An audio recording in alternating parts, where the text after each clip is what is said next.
Reciban un gran saludo desde la diócesis de Knoxville. Nos da mucha alegría presentarles Del Evangelio al Corazón, con el Padre John Mario García. Un espacio para orar, escuchar y reflexionar el Evangelio del domingo. Pongámonos pues en la presencia de Dios. Padre eterno, tú que has enviado tu único Hijo para revelarnos tu voluntad y tu inmenso amor, concédeme escuchar tu palabra con profundo silencio interior y anhelo total de conversión. Señor Jesús, palabra eterna del Padre, que por mí te hiciste hombre, moriste en la cruz y resucitaste al tercer día, háblame ahora en tu Evangelio, pues yo sé que tu voz vibra. Santo Espíritu de Dios, ayúdame a estar atento y tener devoción, y que con María reciba esta palabra, llevándola a la vida y guardándola en mi corazón. Amén.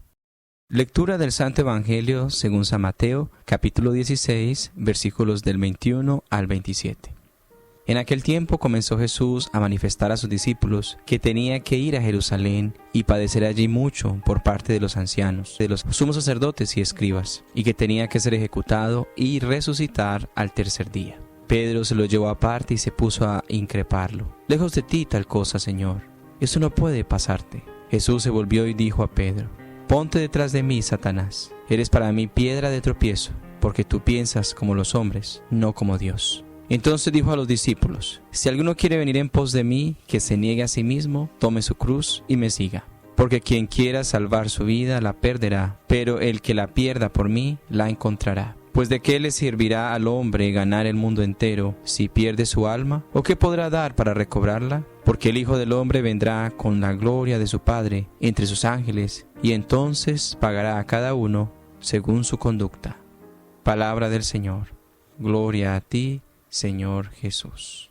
Queridos hermanos, como personas de fe, una de las preguntas que podemos hacernos es: ¿qué quiere Dios de mí? Puede que no siempre logremos hacer lo que Dios quiere, pero buscamos saber lo que Dios quiere de nosotros. Porque reconocemos que hay un llamado en nosotros, en nuestro interior, arraigado en nuestro bautismo. El llamado que Dios nos hace es vivir nuestras vidas de acuerdo con su voluntad. Y una de las peticiones iniciales del Padre Nuestro que nosotros decimos cuando oramos es: hágase tu voluntad así en la tierra como en el cielo. Allí oramos para que la voluntad de Dios se haga en nuestras vidas y a través de ellas. Estamos pidiendo que nuestras vidas sean un refugio de lo que Dios quiere. Jesús nos enseñó esa oración como alguien cuya propia vida era un reflejo pleno de lo que Dios quiere. Por eso la voluntad de Dios se estaba haciendo en la vida de Jesús tal como se hacía en el cielo. En esa medida Jesús trajo algo del cielo a la tierra. Nos esforzamos nosotros por ser como Él en este sentido. Al final de la segunda lectura de hoy, Pablo habla de la importancia de descubrir la voluntad de Dios, que es lo que en el fondo Dios quiere. ¿Y qué es lo que quiere?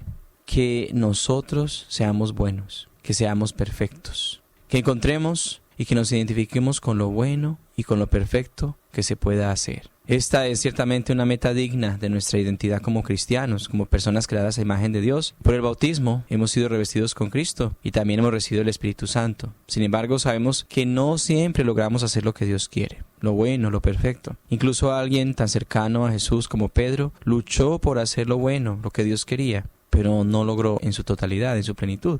En la lectura del Evangelio del domingo pasado, Jesús alabó a Pedro por su fe y se dirige a él como la roca sobre la cual debe construir su iglesia. Pero en la lectura de hoy, la continuación de este Evangelio, Jesús se dirige a Pedro como Satanás y lo identifica no como una roca, sino como un obstáculo en su camino, una piedra de tropiezo. ¿Por qué tal cambio en la actitud de Jesús hacia Pedro en tan poco tiempo? Por primera vez en la historia del Evangelio, Jesús les dice a sus discípulos que su compromiso de hacer la voluntad de su Padre le costaría un gran sufrimiento y finalmente su vida. La reacción de Pedro ante lo que Jesús dijo fue comprensible. Esto no debe sucederte, Señor, a ti. Ninguno de nosotros quiere que las personas que valoramos y amamos sufran, y mucho menos que mueran prematuramente. Si nuestra madre o alguien amado nos dice que tiene que morir por padecer y se va a ir a entregar a la muerte, nosotros nos opondríamos inmediatamente. Sin embargo, Jesús experimentó la reacción de Pedro como una tentación. Pedro lo estaba tentando a tomar un camino más fácil, tal como lo había tentado Satanás a tomar un camino más fácil durante su estancia en el desierto, durante los 40 días, antes de comenzar su ministerio público. Era una tentación que de cierta manera Jesús tuvo que reaccionar con mucha fuerza. Jesús reconoció que la forma en que Pedro pensaba no era la forma de Dios. Pedro quería proteger a Jesús, pero eso no era lo que Dios quería. No es que Dios quisiera que su Hijo sufriera, sino que Dios quería que Jesús fuera fiel a su misión, aunque eso significara sufrimiento y muerte. Pedro estaba luchando por alinearse con lo que Dios quería, con la voluntad de Dios. En esta ocasión lo perfecto habría sido que Pedro aceptara el doloroso mensaje que Jesús les estaba transmitiendo. Es decir, que si Jesús iba a ser fiel a su misión de revelar la amorosa misericordia de Dios a todos, entonces no había forma de evitar la cruz, ni para él ni para sus seguidores. Si Pedro, la roca sobre la que se constituyó la iglesia, luchó por hacer lo que Dios quiere, por pensar y hablar la manera de Dios, y el resto de nosotros ciertamente luchamos todos los días. Ser fieles a Jesús no siempre nos resulta fácil. Como continúa diciendo Jesús en la lectura del Evangelio de hoy, muchas veces implicará renunciar a nosotros mismos, así como Pedro tuvo que renunciar a sus propios deseos, y al deseo de que Jesús estuviera con ellos y no sufriera. En la segunda lectura también Pablo deja claro que hacer lo que Dios quiere, hacer su voluntad, a menudo nos pondrá en desacuerdo con los demás, con lo que él llama el comportamiento del mundo. Ponernos en la mente de Cristo, lo que Pablo llama en esta lectura tu nueva mente, tu modo de pensar y hablar y actuar según la mentalidad de Cristo, que a menudo nos deja en desacuerdo con el mundo, con los que nos rodean, con nuestra familia, con nuestros hermanos. Y eso también implica a veces de cierta manera una negación a nosotros mismos. En el fondo, esta es la vocación en la que estamos llamados. Sin embargo, vivir como discípulos de Jesús en el mundo de hoy es cada vez más difícil. No es solo una cuestión de ir escalando o es una cuestión de ir usando la fuerza. En la primera lectura de Jeremías, lucha por mantenerse fiel a su costosa vocación diciendo en voz alta: no pensaré en el Señor, no hablaré más en su nombre, porque Jeremías ha descubierto el camino tan difícil que es seguirle. Luego se dice que se dio cuenta de que un fuego ardía en su corazón y lo impulsaba a seguir adelante. Ese mismo fuego arde en todos nuestros corazones. Es el fuego del Espíritu Santo cuando tenemos la fe. Ese fuego que nos da poder a hacer lo que Dios quiere, hacer su voluntad, para seguir el camino de Jesús, incluso cuando sea costoso. Jesús nos asegura en el Evangelio de hoy, queridos hermanos, que si somos fieles a este fuego divino que está en nuestro corazón y que no para de arder, aunque implique una pérdida, aunque implique sacrificio, encontraremos nuestro verdadero yo. Seremos todo lo que Dios quiere que seamos y haremos su voluntad. Que este domingo, día especial, nos ayude el Señor a hacer siempre su voluntad.